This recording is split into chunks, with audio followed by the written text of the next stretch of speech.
So here we'll have something called a change of character here. So identify it as chalk.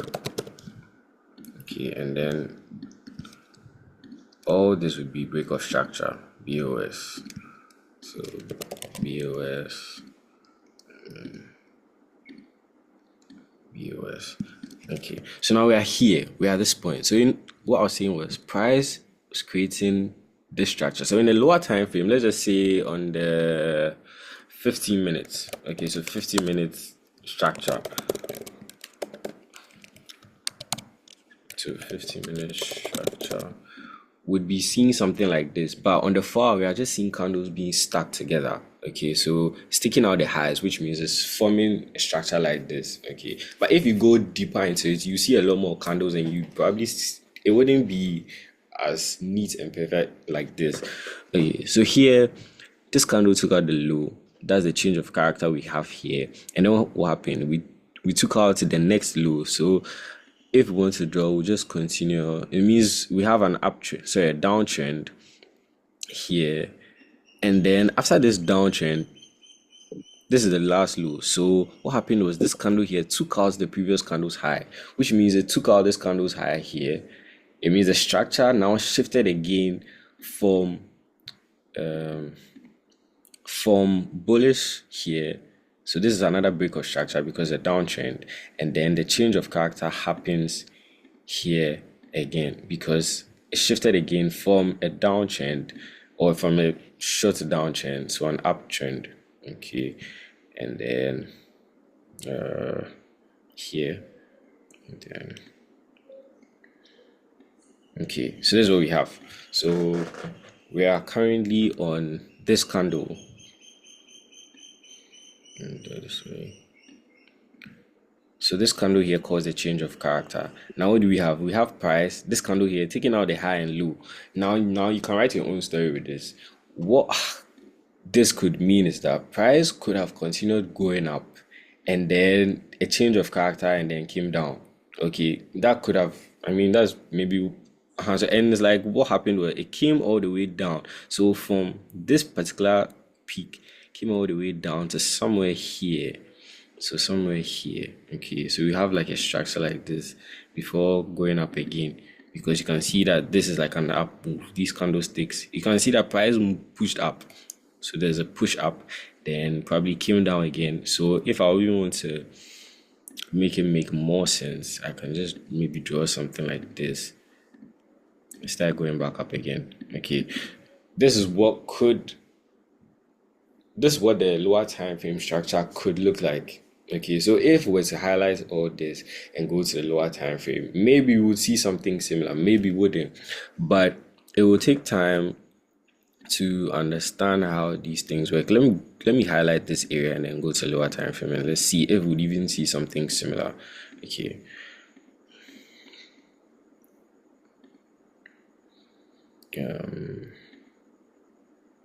Ellipse.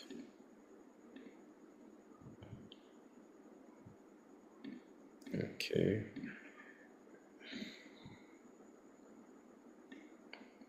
So now we are on the 15 minutes. Then where's our clone structure? So okay, so this is our clone structure. So you can see here, it sort of mirrored it. Okay, so you can see the uptrend, the retracements, uptrend, the retracement. So you can see here, impulsive move, retracement, impulsive move, retracement, impulsive move, retracement. Let me change this to the arrow. So impulsive move here, retracements, impulsive move here, retracements, impulsive move, retracements, impulsive move. Now this, if we were to mark the swing highs and the swing lows, let me in fact do that, and then you see where the change of character comes in. So highlighter, so low, swing low, swing high, swing low will be here, swing low will be high. What am I saying? Swing high will be here, swing low will be here. Swing high, because this high took out the previous candle's high, then it retraced. You can see the candle closing below I mean, it came below the previous candle's low, and so it looks like some sort of retracement. But I was saying in the previous video that you need to have your rules for retracements, like your rules for identifying what you'd classify as a swing high or a swing low. Okay, but there are no rules here, so we're just looking at any type of retracement, and then the high again here. After this high formed, what do we have here? Ideally, there's an uptrend, but now it was disrespected. We have the change of character here. Okay, so that's what we also have in here, the change of character. And then you can see the bearish, so the bearish trend or the downtrend. So if it formed new structures here, so you see a swing low, swing high here, and then a swing low here again. So here we see a break of structure to the downside. If we come here, you see that same break of structure to the downside. How many break of structures? Just one. Okay, so just one break of structure. Okay, so two actually. So one break of structure here, another break of structure here. So maybe you could have had like two break of structures before the change of character happened again. So if this is our swing point, now the change of character happened here. So this is the low, and then the change of character happened here. Okay, so for a shift from bearish to bullish again, and then when you draw the structure, maybe your low and then your high. So now we are here. Okay, and then what happened? The sell. And that's the same thing here, the massive sell. Then when we zoom, you can see. So initially, I was saying that the move could just be like a one move up, but in actual fact, it could also be like this, and that's exactly what we got. So when it came down, you see the candlesticks being stacked together. So there's a strong bearish move, and then a retracement. So it's a bullish. So I usually call this the internal structure. Basically, when I identify a swing high and a swing low, then the retracement, I call it the internal structure. So people trade internal structures because if you're looking at a higher time frame, maybe the daily time frame, and the impulsive move has happened. Obviously, in the daily time frame, the retracement here could happen for like weeks. So it could also be biased, you understand? So it depends on the time frame you decide to use to trade. But yeah, you can see the move up, down, up. So that's what we have here. Okay, so I hope this makes sense. The mirror was nearly accurate. If we had a little more break of structure, like one more break of structure here, then we could have said it was accurate. But yeah, so this is the same structure that happened here. And this, let me take out the marks. Sorry.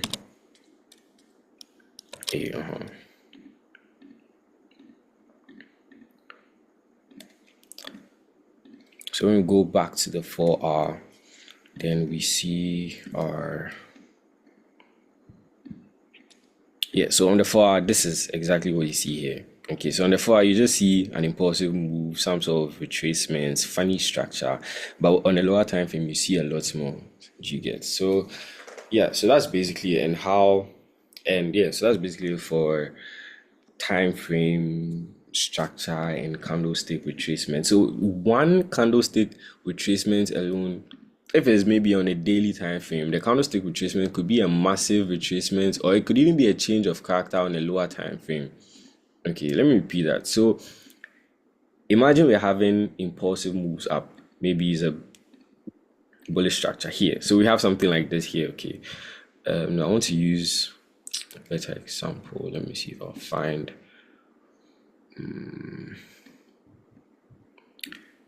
The structure is not looking too good.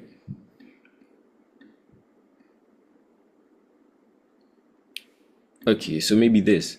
All right, now you can see this is a strong impulsive move down, but here we could have had something like a retracement, because when you look at it, it's like price went all the way up. We don't know how this happened, or like exactly, if you go into lower time frame, you'd see exactly what happened, but on this far we wouldn't exactly know how it played out. But you can obviously tell that based on what we've already looked at, you can tell that a structure or a move like this could have been a mass, because it took out this candle's high. So it could have been a change of character on a lower time frame, right? or maybe it was just a sweep, a liquidity sweep, something. But now you can see how we even had two change of characters here in this particular structure that we identified or we marked out. We saw when we tried to mark it on the, I think the one or something, we identified what do you call it? We identified two change of characters. One to the downside, one to the upside again, and then so in fact three. So one to the downside, one to the upside, and then another again back down. Okay, so just one candlestick sweep above or below could be a change of character. Do you understand? Or it could be a bigger structure. So you just need to look into it. The more you look into it, the more it will open up to you and you'd understand it a bit better. So let's go into support and resistance. So we looked at trend line the other time. So we are done with trend line trading.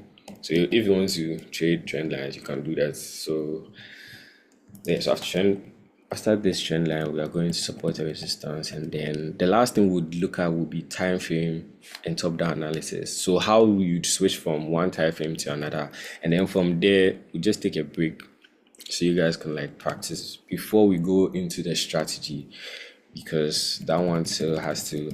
So basically, the strategy is where you put everything together, okay, and have some rules around it. Okay, so let's go into the support and resistance. So support and resistance are proven areas where buyers and sellers find some of equilibrium. Okay, find some equilibrium, whatever. So they are major turning points in the market. So a support level or a resistance level are major turning points. So usually when you see in my charts or when I'm giving analysis, I usually say price reacted of this key level. Okay, so I don't necessarily. So what makes a level, a support level, a resistance level is how price reacts to it. Now let's look at a building, for example. So the building, with a building, we have the foundation, we have a ceiling. Okay, and I'm sure you guys have played Mario. So you know when you're playing Mario, I think the one on the computer, when he's jumping, so he has to like jump, you have to jump twice before you can break through maybe a ceiling or a barrier or like a resistance. So when you break through that resistance, then he jumps through. Oh yeah, basically, so when he jumps through that resistance or that sort of barrier or level, he'll come back and stand on it. So it's like right now, that previous level he had to break through, now he's standing firm on it. So that resistance now turns support. And then maybe sometimes if you want to go down, maybe press the down arrow key twice, and then maybe you'd break through the resistance and hit on the support. But when he hits on the support, sometimes he doesn't just land. Maybe he lands and maybe he hops on it a bit. Do you understand? Maybe some sort of reverse action. But anyways, that's how support and resistance work. So there are key turning points in the market. Support and resistance levels are formed when price reverses and change direction. Take note, they are formed when price reverses and change direction. So if price is going in one direction and you realize that at this particular point it reverses, then it's most likely a resistance level. A resistance level meaning it's resisting price, causing price to come down. It's not allowing price to move. There's some sort of resistance there. But if it's a support is the same thing. Maybe if it's going down, it got here and it reversed. So it means that this area could be a support or is a support level. Why? Because it was a level where price reversed that and changed direction. And price will often respect these supports and resistance levels. In other words, they tend to contain price movements until, of course, price breaks through them. So what they are basically saying is it contains price. It acts as levels, okay, for some time until there's a break. So there are people who trade this alone, support and resistance, and then they have something we call the break and retest. So I explained the break and retest with the Mario. When Mario breaks through the resistance, sometimes you go all the way and then just come back and land. And now the resistance now sits perfectly as a support. Okay, so that's a break and retest. We'll look at it in the market. And then yeah, blah blah blah. In other words, they tend to contain okay, blah blah. So in trending markets, support and resistance are formed from swing points. Take note. So in trending markets, support and resistance are formed from swing points. So swing low here, swing high here, swing low, swing high, swing low. And then wherever there's a turning point, wherever the market reverses from. And we identified our swing points as dips or peaks. And those dips or peaks are areas where price reversed at, which means they are key levels, they are support and resistance levels. Okay. So they are found from blah blah blah in an uptrend. Okay, so the previous swing point acts as a support level and a downtrend, blah blah blah blah. Okay, we'll go into so that's basically what it's saying here. Swing point resistance. So you can see that here at this level, price was not able to break through the key level. So here it was acting as a support. But the moment it broke through, it came back and then retested. So this is the retest. Okay, it came back to tap on the line again, came back to tap on the resistance level. But initially the resistance was a support. So that's why I like to just identify them as key levels, because they would act as both resistance and support sometime later on. Okay, so here was acting as support and then broke through, came back, acted as a resistance level here. Then what do we have? This is our next swing point, but it didn't hold. Okay, and because it's a downtrend, obviously, we expect all the supports to break, because if it's a downtrend, price needs to keep going down and the resistance has to be strong, because if price breaks a resistance level, it means it will go up. Okay, but if price breaks a support level, or if it breaks to the downside, then it shows this selling pressure. It shows sellers are in charge. Sellers are in charge, yeah, basically. So you can see another swing points here, price versus then a retest. So basically at this point, this is where it acted as a resistance level and then it sold massively. This support here broke again and then a retest, came down, a reversal, so another swing point, and then so this time it didn't come in really. So we already had a retest here and then it smashed the support level here. So here it acted as support twice. You can see this candle reacting off, then some small consolidation. You can see it coming here again. So you can see a nice hammer or a pen bar forming here, which shows that when price came back to the key level or back to the support, buyers pushed it up. So when they pushed it up, and they formed the structure, and then, but obviously, if we're in a downtrend, sellers would obviously overpower buyers, and then what happens? So the support will break, they'll have a retest, they'll keep going, and that's exactly how it is done. So the market makes an impulsive move. If you understand how price action acts in a trending market, you will predict with high accuracy when the next impulsive move will begin. Remember the last time we used the trend line to predict when the next impulsive move will begin. Okay, so in the previous, not the last one, but like the last two sessions, we used the trend line to mark our swing lows. It was an uptrend. Okay, so we marked our swing lows and then we identified where we could possibly take a trade, basically catching the impulsive move right at the beginning. Okay, and then getting a good risk to reward. If you had a lot of capital or use a big lot size, you'd have cashed out maybe like $10 million or something. But yeah, it's good to dream. Another way to catch the beginning of an impulsive move is by drawing trend lines. So that's what we looked at. So you can either use the trend lines or you can use support and resistance. Okay, there's another technical skill that you have to learn if you want to identify blah blah blah. Okay, so bullish markets will tend to create a linear support level and bearish markets will form a linear resistance level. All this is basically trying to say is that, when price wants to go up, it means the support would hold. Okay, because in this example here, you can see that all the supports were being broken and the resistance was being respected. So price would tap the resistance and then break the support, tap resistance, break support. But in an uptrend, the resistance rather gets broken. Okay, gets broken, but the supports hold. So that's the difference between the supports and then the resistance. So the support level, the buyers are in charge. The buyers, nice. So with the support level, the buyers are sitting there. The buyers are the ones who are holding price. Okay, And then sellers usually sit at the resistance level because obviously if price wants to go down, it's sellers who do that, and if it has to go up, then it's buyers. So even this alone self is price action. This tells you a lot about the market. So usually when I'm even trading or when I want to take a buy, I already identify. Sometimes I already identify the trend. I already identify, okay, maybe overall the structure is bullish. But for some reason, maybe the support, okay, yeah, so the overall structure is bullish and I've identified an area where I want to take a buy. Okay, so now I'm waiting. Will this buy hold or not? So I'm waiting. And then I mark out a key level and I'm testing. If that key level acts as a strong resistance, then it means sellers are there. Okay, so it means I will not take my buy anymore.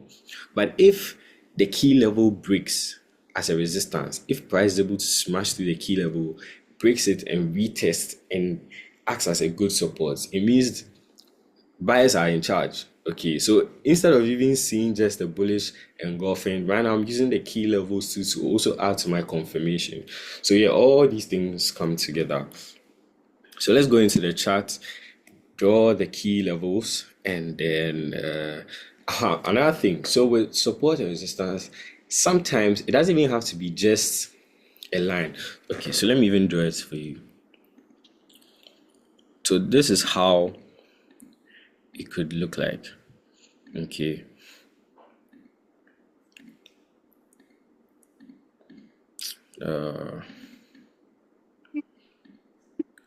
So in here we would have, so every turning point is a key level. So here is a key level. Okay, so now you can see that this swing high caused price to come down, but because it's an uptrend, the resistance broke.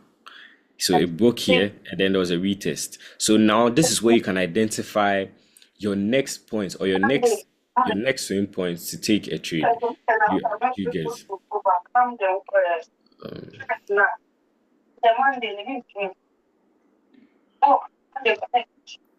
Okay, let's go back into.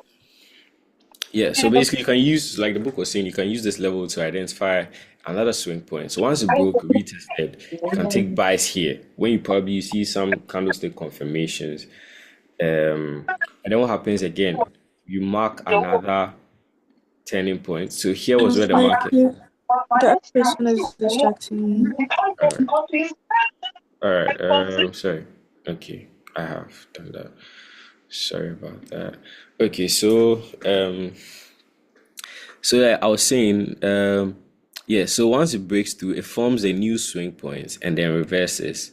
And then we keep going up. So we mark that area and then I'll also mark here again. So you see, it's a key level, it's a level, but here it acted as resistance. So R, let me say R, yeah. And then at this level it acted as support. Okay, so resistance 10 support, and then here again same thing. At this point it acted as resistance, but how many times? It just tested the level once and then broke through, came back to retest as support, and then keeps going like that. Okay, in a downtrend you see something similar. So in a downtrend would have something like this, down. Okay, so in a downtrend too, same thing. When we start from here, so swing high, then a swing low. So at this point is a reversal. So once it's a reversal, we mark it, okay, and then we wait for price to come back there. So it reversed here, and then it went up. So here it was acting as a support, okay, and then it bounced off some nice reaction. But obviously, because the downtrend, the bulls can overpower the bears. And what happened was the price came back down with momentum. So you see, this move here was a retracement, but it was the key level that caused the retracement, okay, and then it came down, smashed through, retested, maybe it broke through small. So sometimes we call something the false breakout. So sometimes you might think that it's going to go down like something like this, but before you see it will just come back small before and then keep going up. Okay, so that's what we call a false breakout. That's like when you're trading these things, but you can look into it later on. So yeah, here we have something like a false breakout, or maybe you can just retested it beautifully. But obviously, the market, it doesn't give you neat patterns like this or neat setups like this. And one more thing to look at, these areas are not always just lines, they are like zones. Okay, so sometimes price doesn't even have to come and tap on that area. Sometimes you can just draw it as a zone. Okay, so as a support zone or as a support zone or a resistance zone. Okay, let me take this middle line out. Yeah. So sometimes it can act as zones. And then when we keep going, they'll have the same thing. So that's for in a trending market. But when the other we have two types of markets, a trending and a ranging market. So if the market is not trending, then obviously to be ranging, and we could have price moving in this structure. So like this, come on down. So here, this area will act as a resistance, then it'll come down, maybe a downtrend here, and then come and react here, then go up. Sometimes can come back down again, go up, and blah blah blah blah. So in here too, it's acting. You can see there is support here, and then there's resistance here. So anytime the market is consolidating, it means there is a support and there's a resistance. But you see, the reason why we don't like to trade consolidating markets because the price action is slow and choppy and is off. It's not enticing. It's not sexy. So we don't like to trade consolidating markets. However, if it's a huge ranging, like if it's a huge range, then you can consider trading it because you remember in this here, you can see an uptrend, then you can see a downtrend, then you can see something like a change of character here. Then it didn't really go up, it still came down, but the swing levels were being respected. So here, this would be like our swing levels, swing low here, and then the swing high here. However, it didn't break the swing high until this happened. So this would be like a swing.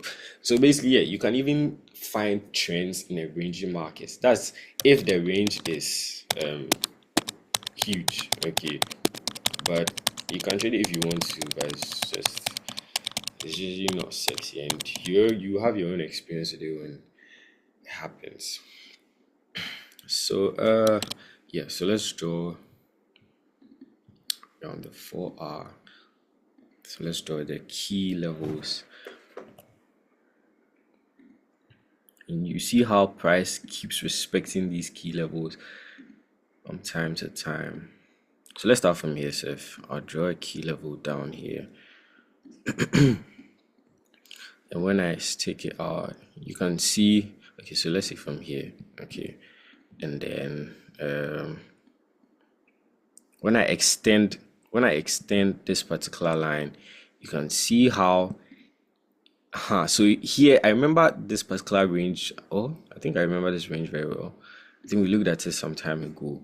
So you can see how at this point we have a swing high here, and then price came down. There was consolidation. So in this consolidation, you can see support. So it bounced off support and then reacted off resistance. So you'll be seeing candlestick patterns that can also, or confirmations that can also help you to take your trade. But at this point here, it was a resistance and price could even break through. So like I was saying, sometimes you can have it as a zone, not necessarily a line. If we want to look at it as a zone, let me use this. You'd see how price is respecting the resistance beautifully here. So here it came down and then reacted off again, reacted off again, reacted off again, reacted off. But usually you know that when it's reacting off a particular zone multiple times, it means that they are infiltrating. When you watch a movie and it's like your so-called barrier is being fondled with so many times, it means there's potential for it to be broken through. So it means the buyers were pushing here, buyers were pushing. So because they kept coming back, okay. If the sellers were strong enough, they wouldn't allow buyers to come back to their resistance level or their resistance zone.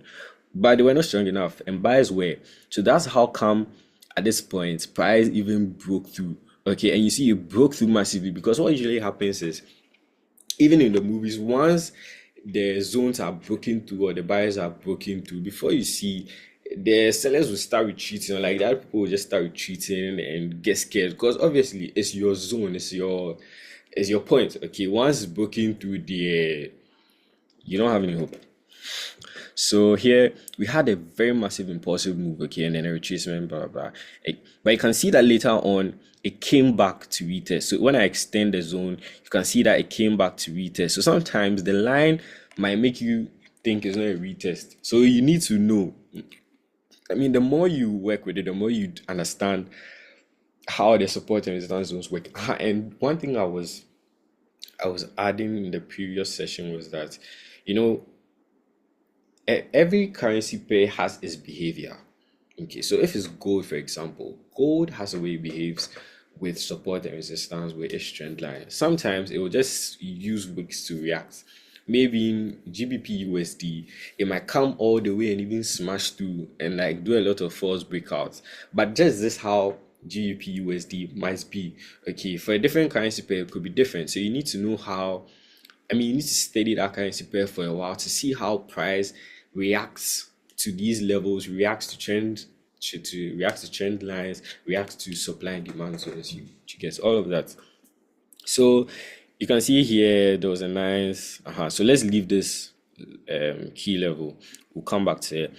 Now let's draw another key level here because this was a swing point. Now this was a reversal point, and then this was also another reversal point.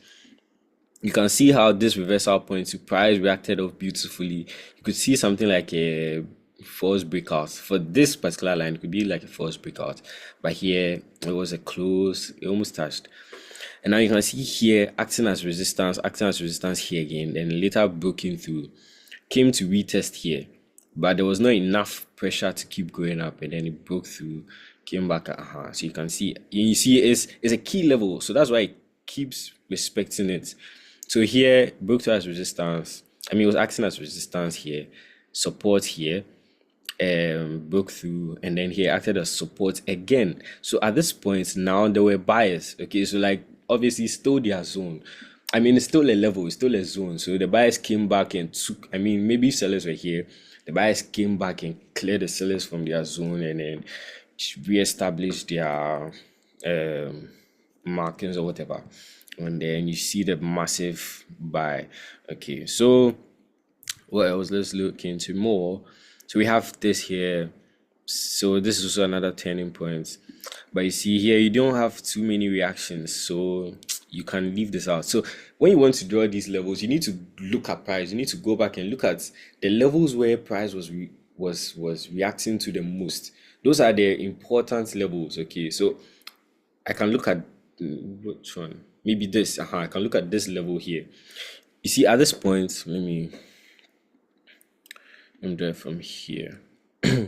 So at this point, it was acting as support. So it came support, support, and then it broke through. Okay, then acted as resistance like 3 times before it broke through, and then kept going up. So that's how you draw support and resistance levels. And yeah, basically, I think you can see another one here. If we draw, you can see one here and then here. So you saw it's not really perfect, but because I've been doing it for a while, so I can tell if this is going to be a key level or not. And then I think another one would be here. Yes, so you can see here acted as support, broke through again. But here acted as support again. Then so you see, it's not neat. That's the thing about it. So you need to study it for some time to know how it behaves, and then you react to it the same way. Here it's the same thing. So here it's acting more as support, a little resistance here, broke through, came back, acted as support again, broke through. So it didn't really act as resistance here. It was just get. So in the markets, every area is a support, every area is a like you find key levels everywhere in the market. Okay, but that's the thing.